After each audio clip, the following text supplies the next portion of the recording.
Hello, everybody. It's time for another movie review. This time I'm choosing 1980's Popeye. Now, this is kind of a doozy because a lot of people really hate this movie mainly due to its lack of color, both literal and figurative color. But in my opinion, that's kind of what really makes it special because Popeye was never meant exclusively for children. Let me explain. This movie is more based off the comics of the 1930s, which is when the movie itself takes place. And so the pacing is much more of that of the comics. It's like linear stories that are intertwined one way or another. So in this one, Popeye goes to Sweet Haven where he's looking to find his father, Pappy. He stays at the Oil's house, and then where they learn that Olive is being engaged to Bluto. They have a party, but Olive leaves, realizing that she doesn't really love him. Popeye and Olive reunite outside where they find a basket which has none other than Sweepy in it, which is actually the director's grandson. The director being Robert Altman.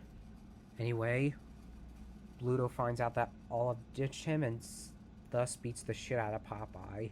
Then there's a boxing match wherein Olive's brother Castor joins in to fight Oxblood Oxheart.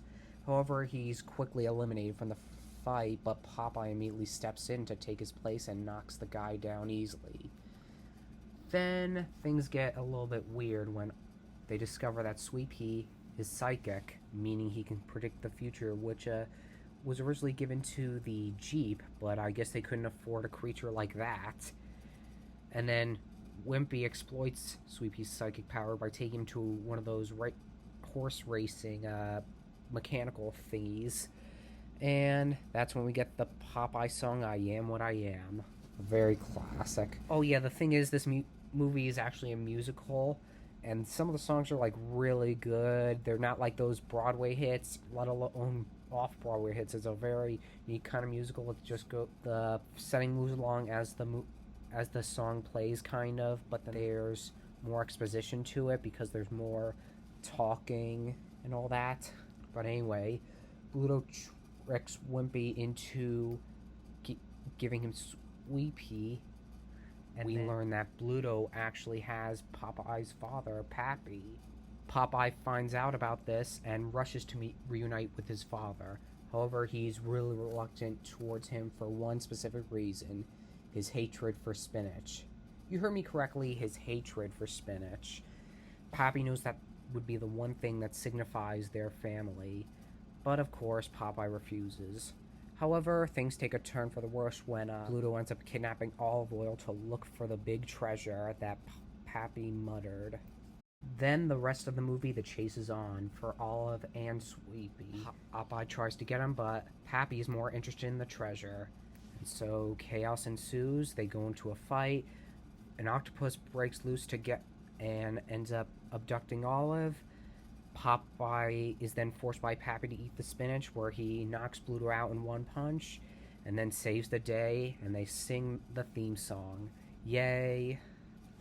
Now, what I really admire about the movie is like the dialogue. It's really authentic. I love the other characters, all his parents, Giesel, Wimpy, who actually was in Curb Your Enthusiasm. Pappy's pretty cool, but I especially love the titular sailor himself. Rest in peace, Robin Williams. He put a lot of good physical comedy and muttering into the character. It brought a lot of life. I really liked how the setting of the movie was made too. It was built off Malta. The clothes were really reminiscent of the early 30s, maybe even late 20s. It was a very fun time. Little kids might be really reluctant about this movie, but it's a really cool experience because it's trying to bring a comic to life. There's good songs, there's good physical comedy. Most of the songs were actually written by people at Disney, which is why Disney is giving credit along with Paramount, which of course was the original studio that made the cartoons. In fact, Jack Mercer does a voiceover at the very beginning of the movie for the credits gag. But sadly, he passed away exactly 4 years after the release of this movie, but his legacy lives on. The movie really has more potential than you think it is.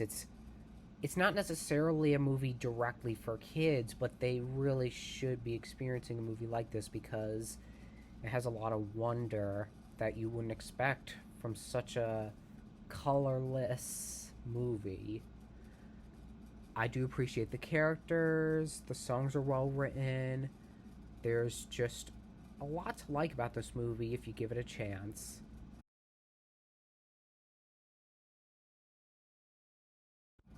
You really will like these characters with their distinct personalities and all the yelling and chaos. It's a fun time, in my opinion, and I really hope this movie gets even more attention with all the cult followings that come about. It's a good musical, it's a good comedy. You're really going to have fun with it. Thank you and subscribe.